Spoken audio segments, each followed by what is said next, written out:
اعوذ باللہ من الشیطان الرجیم، بسم اللہ الرحمن الرحیم۔ السلام علیکم یا علی مدد، کیسے ہیں آپ سب لوگ؟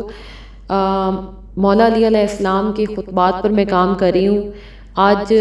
جو ان کا خطبہ میں نے ریکارڈ کرنا ہے یہ خطبہ نمبر 3 ہے، لیکن لیکچر نمبر 4 ہوگا، کیونکہ آپ لوگوں کو پتہ ہوگا کہ لیکچر جن جن لوگوں نے سنا ہے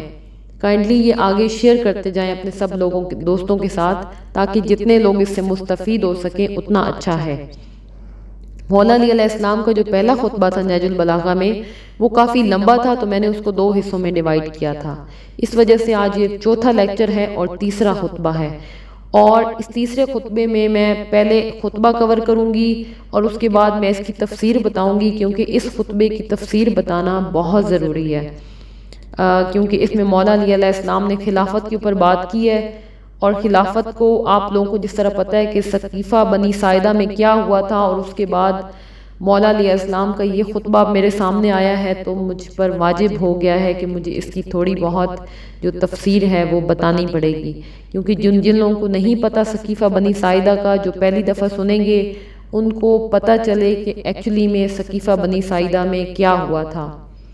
اور خلافت جو تھی وہ پروفٹ محمد صلی اللہ علیہ وآلہ وسلم کے بعد کس طرح سے آگے گئی۔ کہ جو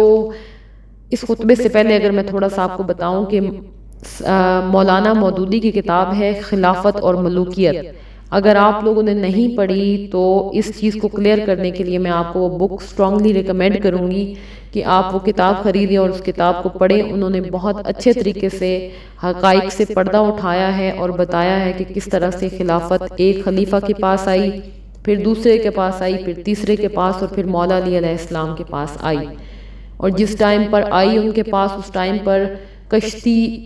جو تھی وہ آلموسٹ ڈوب چکی تھی، جس کو مولا علی نے اٹھانا تھا، اور پھر مولا علی کے آپ کو پتہ ہے کہ ان کی جو 3 جنگیں ہوئیں جن کی پریڈکشن رسول خدا صلی اللہ علیہ وسلم نے اپنی زندگی میں کر دی تھی، اور اس کے علاوہ آپ کے اپنے لوگوں نے آپ کے ساتھ غداری کی، اور کس طرح سے ہر طرف سے لوگوں نے گھیرا، آپ کے اپنے لوگوں میں کچھ صحابہ کرام نے کس طرح سے گھیر کے، اور کیا کیا چیزیں ہوئیں۔ تو وہ اب یہ جو لیکچر ہے اس میں یہ کچھ چیزیں جو ہے وہ میں بتاؤں گی اور کچھ چیزوں سے پردہ اٹھاؤں گی، لیکن ہر چیز کا میں ریفرنس ساتھ دوں گی، پیج نمبر آپ کو بتاؤں گی، تاکہ آپ کو کوئی بھی چیز ڈھونڈنے میں مشکلات نہ ہو یا پریشانی نہ ہو۔ اعوذ باللہ، اب خطبہ ہم شروع کرتے ہیں۔ اعوذ باللہ من الشیطان الرجیم، بسم اللہ الرحمن الرحیم۔ یہ خطبہ نمبر 3 ہے، اور یہ نہج البلاغہ جو ترجمہ اور کیا ہوا ہے نا علامہ مفتی جعفر حسین نے، یہ ان کا ترجمہ میرے پاس ہے، پیج نمبر 110 ہے، خطبہ نمبر 3 ہے، اور اس کو خطبہ شکشیکیہ کے نام سے بھی جانا جاتا ہے۔ تو خطبہ کچھ اس طرح سے شروع ہوتا ہے: خدا کی قسم، فرزند ابو قحافہ نے پیرہان خلافت پہن لیا، حالانکہ وہ میرے بارے میں اچھی طرح جانتا تھا کہ میرا خلافت میں وہی مقام ہے جو چکی کے اندر اس کی کیلی کا ہوتا ہے۔ میں وہ کوہ بلند ہوں جس پر سے سیلاب کا پانی گزر کر نیچے گر جاتا ہے، اور مجھ تک پرندہ پر نہیں مار سکتا۔ اس کے باوجود میں نے خلافت کے آگے پردہ لٹکا دیا اور اس سے پہلو تہی کر لی، اور سوچنا شروع کیا کہ اپنے کٹے ہوئے ہاتھوں سے حملہ کروں یا اس سے بھیانک تیرگی پر صبر کر لوں، جس میں سن رسیدہ بالکل ضعیف اور بوڑھا بچہ ہوتا ہے، اور مومن اس میں جدوجہد کرتا ہوا اپنے پروردگار کے پاس پہنچ جاتا ہے۔ مجھے اس اندھیر پر ہی صبر ہی عقل نظر آیا کہ مجھے صبر کرنا ہی بہتر لگا، لہٰذا میں نے صبر کیا، حالانکہ آنکھوں میں خلش تھی، حلق میں غم و رنج کے پھندے لگے ہوئے تھے، میں اپنی میراث کو لٹتے ہوئے دیکھ رہا تھا، یہاں تک کہ میں نے اپنی راہ لی اور اپنے بعد خلافت ابن خطاب کو دے گیا۔ پھر حضرت نے بطور تمثیل عشاء کا یہ شعر پڑھا: کہاں یہ دن جو ناکا کے پالان پر کٹتا ہے، اور کہاں وہ دن جو حیان برادر جابر کی صحبت میں گزرتا ہے۔ تعجب ہے کہ وہ زندگی، میں نے تو خلافت سے سب کو دوش ہونا چاہتا تھا، لیکن اپنے مرنے کے بعد اس کی بنیاد دوسرے کے لیے استوار کرتا گیا۔ بے شک ان دونوں نے سختی کے ساتھ خلافت کے تھنوں کو آپس میں بانٹ لیا۔ اس نے خلافت کو ایک سخت و درشت محل میں رکھ دیا جس کے چرکے کاری تھے، جس کو چھو کر بھی درشتی محسوس ہوتی تھی، جہاں بات بات پر ٹھوکر کھانا اور پھر عذر کرنا تھا۔ جس کا اس سے سابقہ پڑے وہ ایسا ہے جیسے سرکش اونٹنی کا سوار کہ اگر مہار کھینچتا ہے تو اس کی منہ زوری سے اس کی ناک کا درمیانی حصہ ہی شکافتہ ہوا جاتا ہے، جس کے بعد مہار دینا ہی ناممکن ہے، اور اگر باغ کو ڈھیلا چھوڑ دیتا ہے تو وہ اس کے ساتھ مہلکوں میں پڑ جائے گا۔ اس کی وجہ سے بقائے عزت کی قسم لوگ کجروی، سرکشی، مطلون مزاجی اور بہرا روی میں مبتلا ہو گئے ہیں۔ میں نے اس طویل مدت اور شدید مصیبت پر صبر کیا، یہاں تک کہ دوسرا بھی اپنی راہ لگا اور خلافت کو ایک جماعت تک محدود کر گیا، اور مجھے بھی اس جماعت کا ایک فرد خیال کیا۔ اے اللہ، مجھے اس شورا سے کیا لگاؤ، ان میں سب سے پہلے کہ مقابلہ ہی میرے فضیلت میں کب شک تھا، کہ ان لوگوں کو میری فضیلت پر کب شک تھا جو اب ان لوگوں میں شامل کر لیا گیا ہوں۔ مگر میں نے یہ طریقہ اختیار کیا تھا کہ جب وہ زمین کے نزدیک ہو کر پرواز کرنے لگے تو میں بھی ایسا ہی کرنے لگوں، اور جب وہ اونچے ہو کر اڑنے لگے تو میں بھی ان کے ساتھ پرواز کروں۔ ان میں سے ایک شخص تو کینہ و عناد کی وجہ سے مجھ سے منحرف ہو گیا، اور دوسرا دامادی اور بعض ناگفتہ باتوں کی وجہ سے ادھر جھک گیا،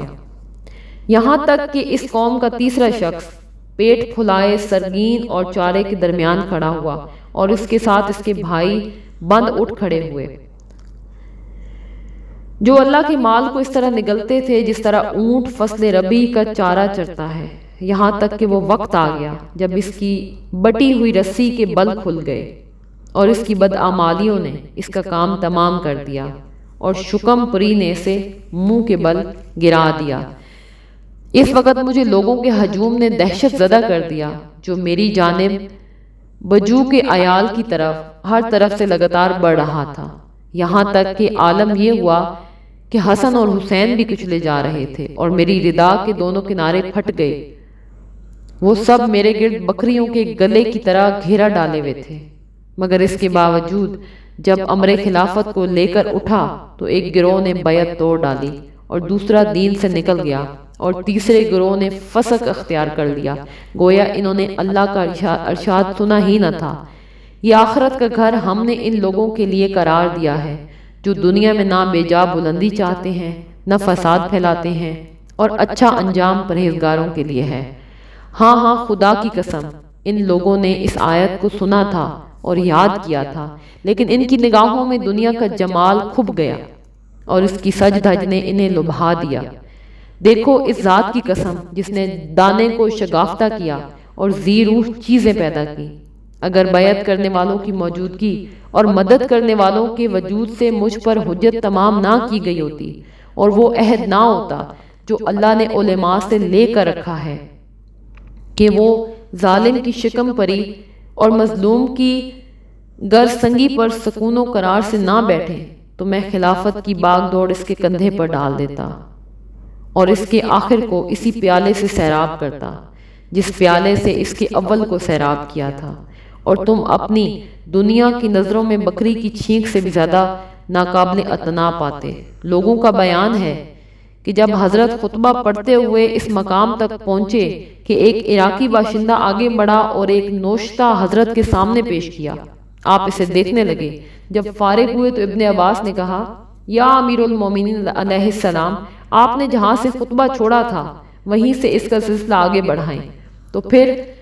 مولا علی علیہ السلام نے فرمایا، اے ابن عباس، یہ تو شکشکا مطلب گوشت کا وہ نرم لوتھڑا جو اونٹ کے منہ سے مستی و ہیجان کے وقت نکلتا ہے تھا، جو ابھر کر دب گیا۔ ابن عباس کہتے تھے کہ مجھے کسی کلام کے متعلق اتنا افسوس نہیں ہوا جتنا اس کلام کے متعلق، اس بنا پر ہوا کہ حضرت وہاں تک نہ پہنچ سکے جہاں تک وہ پہنچنا چاہتے تھے۔ جی تو دوستو یہ تھا خطبہ شکشکیہ، خطبہ نمبر 3۔ اور رسول خدا کی وفات کے بعد جو سب سے اہم چیز درپیش تھی، جو 2 مسائل درپیش تھے، وہ تھا خلافت اور غدیری ولایت۔ خلافت، خلیفہ چننا رسول خدا کے بعد بہت ضروری تھا، اور غدیری ولایت بھی بہت امپورٹنٹ تھی، کیونکہ 10 ذی الحج کو رسول خدا نے غدیر میں خطبہ ارشاد فرمایا تھا 1.25 لاکھ صحابہ کرام کے سامنے خم کے میدان میں، جس میں آپ نے فرمایا تھا کہ من کنتم مولا ہو فہذا علی مولا، کہ جس جس کا میں مولا ہوں اس کا علی مولا ہے۔ یہ آپ نے اپنی وفات سے کچھ مہینے پہلے یہ خطبہ ارشاد فرمایا تھا، اور فرمایا تھا کہ میں تم لوگوں میں 2 بہت بھاری چیزیں چھوڑے جا رہا ہوں، ایک قرآن اور دوسرا میری اہل بیت، ان کا دامن پکڑ کر رکھنا تاکہ تم نجات پاؤ۔ اگر ان کا دامن چھوڑ دو گے تو تم ہلاک ہو جاؤ گے، تم لوگ تفرقوں میں بڑھ جاؤ گے،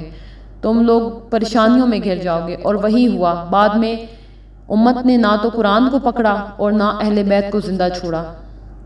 ان دونوں چیزوں کے ساتھ زیادتی کی گئی ہے، جو رسول خدا نے 1.25 لاکھ صحابہ کرام کے سامنے فرمایا تھا۔ اور یہ خطبہ جو تھا، یہ خطبہ حجۃ الوداع کے بعد کا خطبہ ہے، جو کہ اس کو بھی سپرسیڈ کر رہا ہے، اور جس کا ذکر بہت کم کیا جاتا ہے، حالانکہ صحیح مسلم، صحیح بخاری میں بہت واضح حدیث موجود ہے۔ ایک طرف یہ چیز تھی جو لوگوں نے اس وقت بھلا دی، اور دوسری طرف تھا خلافت۔ اور خلافت چونکہ پہلے سے ڈیسائیڈڈ تھا کہ کس طرح سے کیا ہونا ہے۔ ثقیفہ بنی ساعدہ، آپ لوگوں میں سے جس کو نہیں پتا اس کو میں بتاتی چلوں کہ ثقیفہ ایک جگہ ہے مدینے میں، انصار کی ایک بیٹھک ہے، وہاں پہ کچھ لوگ اکٹھے ہوئے، انصار کے کچھ لوگ اکٹھے ہوئے، جس میں اوس و خزرج کے قبیلے جو تھے وہ اکٹھے ہوئے، اور جب یہ چیز اور انہوں نے آپس میں ڈیسائیڈ کیا کہ اب اگلا خلیفہ کون ہوگا، تو یہ چیز جب مہاجرین تک پہنچی تو حضرت عمر اور ابو بکر دونوں آگئے، انہوں نے کہا کہ جو سب سے زیادہ خلافت کا رسول خدا کے بعد حق ہے وہ حضرت ابو بکر کا بنتا ہے۔ تو چونکہ ان کی پرسنالٹی اس طرح کی تھی کہ لوگوں نے اس کے اوپر زیادہ اعتراض نہیں کیا، اور لوگوں نے ان کے ہاتھ کے اوپر بیعت کر دی۔ اچھا، اب ان سب چیزوں میں اہل بیت کو بالکل سائیڈ پہ رکھا گیا۔ مولا علی علیہ السلام جو تھے وہ تو رسول خدا کی تدفین میں، تکفین میں اور ان چیزوں میں مصروف تھے، کیونکہ غم تھا، یہ امت کے لیے بہت بڑا غم تھا جسے امت نے بھلا کر، اور وہ خلیفہ خلافت اور اس چکر میں پڑ گئے تھے۔ تو خیر، خلیفہ اس طرح سے چن لیا گیا، اس وقت ابو بکر صدیق کو چن لیا گیا، اور اس کے بعد کیا ہوتا ہے کہ 6 مہینے تک مولا علی علیہ السلام جو ہیں وہ حضرت ابو بکر کی جو ہے وہ بیعت نہیں کرتے۔ اسی ٹائم پیریڈ میں سیدہ فاطمہ الزہرا سلام اللہ علیہا کی ڈیتھ ہو جاتی ہے، شہید ہو جاتی ہیں وہ، اور یہ 2 بہت بڑے صدمے تھے مولا علی علیہ السلام کے لیے۔ لیکن مولا علی علیہ السلام کو اس چیز کے اوپر اعتراض تھا، جو لوگ کہتے ہیں نا کہ اعتراض نہیں تھا تو پھر مولا علی علیہ السلام نے 6 مہینے بیعت کیوں نہیں کی؟ ان کو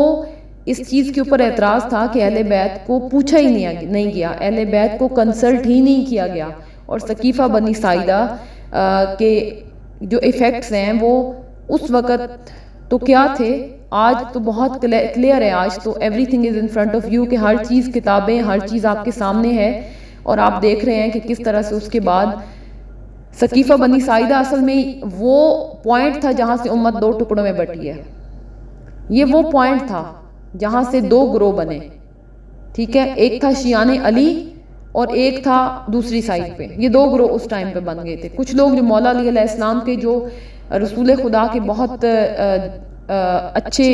اور بہت ایکسپیرینسڈ قسم کی، اور جنہوں نے بہت سٹارٹ میں اسلام قبول کیا اور ہارڈ شپس وغیرہ دیکھیں،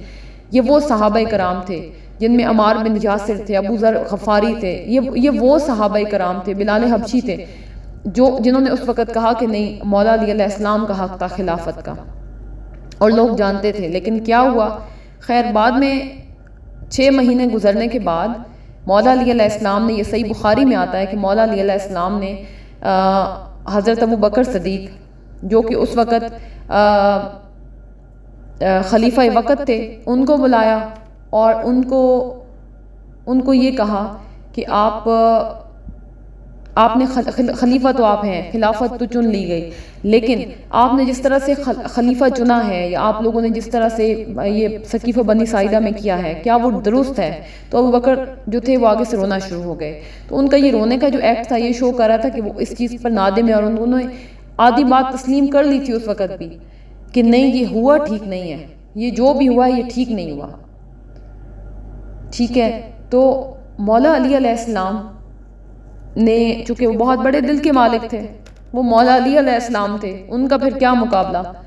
اور پھر خاندان نبوت سے تھے، اور نبوت کا ایک مزاج ہوتا ہے عفو درگزر. تو مولا علی علیہ السلام نے معاف کر دیا اور اپیرنٹلی اور جا کے مسجد میں اعلانیہ بیعت کر لی، کیونکہ مولا علیہ السلام جانتے تھے کہ اس کے بغیر یہ چیز ممکن نہیں ہے کہ وہ اچھی طریقے سے حکومت چل سکے، یا امت مسلمہ کو وہ خراب نہیں کرنا چاہتے تھے کسی بھی طریقے سے ان کنٹروورسیز میں پڑھ کے. تو پہلے خلیفہ تو اس طرح سے نامزد ہوئے. دوسرے خلیفہ جو تھے ان کو پہلے خلیفہ نامزد کر کے گئے. دوسرے حضرت عمر کو جو پہلے خلیفہ تھے وہ اپنے مرنے سے پہلے وہ نامزد کر کے گئے. اب جو دوسرے خلیفہ تھے انہوں نے تیسرے خلیفہ کو چننے کے لیے ایک شورا بنا دی. ٹھیک ہے، اس شورا میں اب کیا ہوا کہ 6 لوگ تھے، اور یہ وہ 6 لوگ تھے جو کہ اہل سنت کے ہاں ایک اشرا مبشرہ کا کانسیپٹ ہے.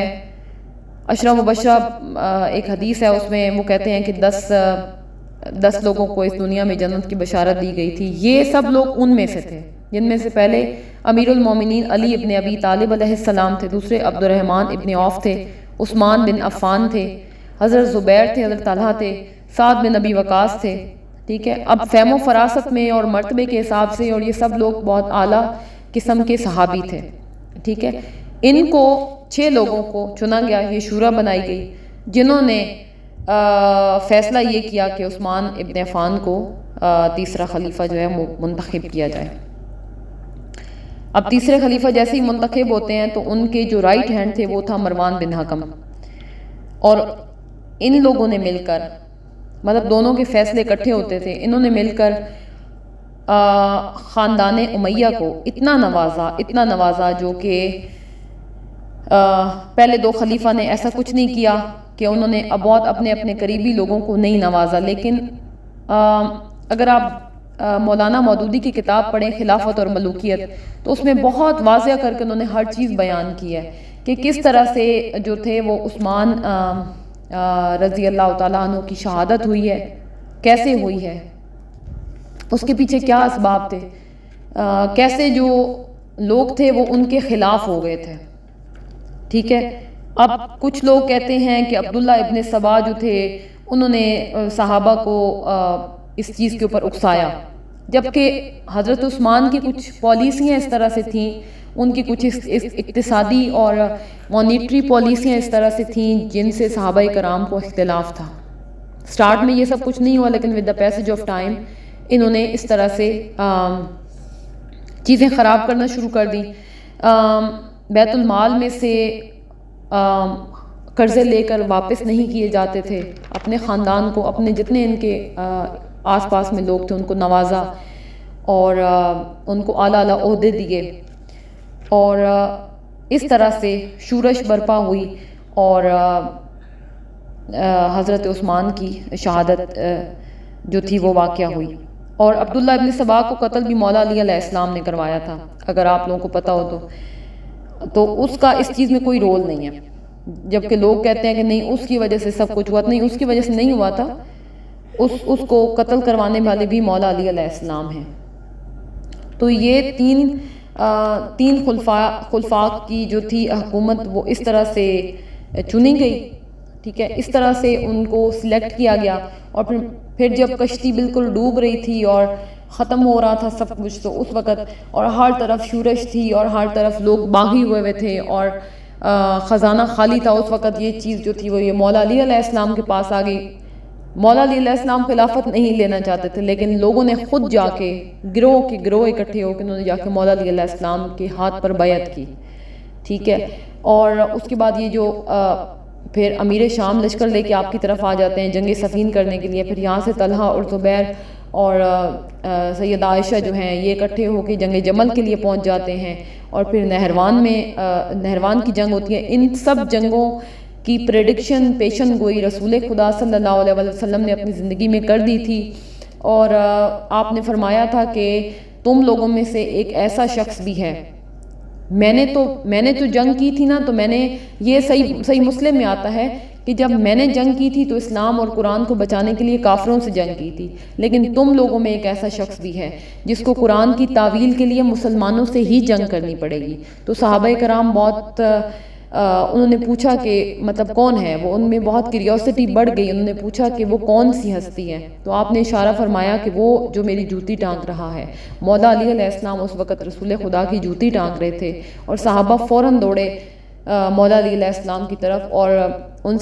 ان کو جا کے بتایا کہ آپ اتنی بڑی فضیلت آپ کی بتائی ہے رسول خدا نے۔ تو مولا علی علیہ السلام ہنس پڑے، اس کا مطلب ہے کہ ان کو یہ چیز آلریڈی پتہ تھی۔ تو یہ سب چیزیں جو ہارڈشپس جو مشکلات اہل بیت نے دیکھی، ان کی پیشن گوئی رسول خدا اپنی زندگی میں کر کے گئے تھے۔ ان کو پتا تھا کہ میرے بعد یہ سب کچھ ہونا ہے، اور میرے اہل بیت کے ساتھ کیا کیا کچھ ہونا ہے، اور لوگ کیا کچھ کریں گے، جبکہ آپ اسی وجہ سے آپ بتا کے گئے تھے، آپ ڈرا کے گئے تھے امت کو، آپ راستہ دکھا کے گئے تھے کہ میں دو چیزیں چھوڑ کے جا رہا ہوں تم لوگوں میں، ایک میرا قرآن ہے اور دوسری میرے اہل بیت ہے، اور لوگوں نے دونوں چیزوں کو نہیں پکڑا، اور تبھی آج امت کا یہ حال ہے۔ تو یہ دوستو ضروری تھا آج کا یہ جو خطبہ تھا، اس کو تھوڑا بہت تفسیر سے بیان کرنا، اس کو تھوڑا بتانا بہت ضروری تھا، کیونکہ لوگ کہتے ہیں کہ یہ خطبہ مولا علی علیہ السلام کا نہیں ہے، جبکہ یہ خطبہ مولا علی علیہ السلام کا ہی ہے۔ اگر آپ، چونکہ یہ لیکچر بہت لمبا ہو جائے گا اگر میں ایک ایک چیز کا ریفرنس دینا شروع کر دوں گی، ایک تو میری آپ سے ریکویسٹ ہے کہ خلافت اور ملوکیت کتاب پڑھیں مولانا مودودی کی، اور دوسرا نہج البلاغہ علامہ مفتی جعفر حسین یہ خریدیں، اس کے اندر اس خطبے کے بعد نا تمام ریفرنسز سب کچھ دیا ہوا ہے کہ کن کن کتابوں سے یہ چیز ثابت ہے کہ یہ خطبہ مولا علی علیہ السلام کا ہی ہے۔ اور مولا علی علیہ السلام کو لوگ کہتے نہیں، ان کو تو اس چیز پہ اعتراض نہیں تھا، اعتراض تھا، بالکل تھا، اور اعتراض اسی لیے تھا کیونکہ ان کو پتا تھا کہ میں خاندان نبوت سے ہوں، ہمارے گھر میں دین اترا ہوا ہے، اور جن کے گھر میں دین آیا ہوا ہے ان کو کنسلٹ ہی نہیں کیا گیا، خلیفہ چنتے ہوئے ان کو پوچھا ہی نہیں گیا۔ تو یہ زیادتی تھی، اور یہ زیادتی ہوئی، اور اہل بیت کے ساتھ، آل محمد کے ساتھ زیادتیوں پہ زیادتیاں ہوئیں، اور یہی فرق ہے حق اور باطل کا۔ صلوات بھیجتے ہیں محمد و آل محمد پہ، اللہم صلی علی محمد و آل محمد۔ اللہ تعالیٰ آپ سب کا حامی و ناصر ہو۔ تو انشاءاللہ چینل کو پلیز سبسکرائب کر دیں، اور اپنی دعاؤں میں یاد رکھیے گا۔ اللہ نگہبان، یا علی مدد۔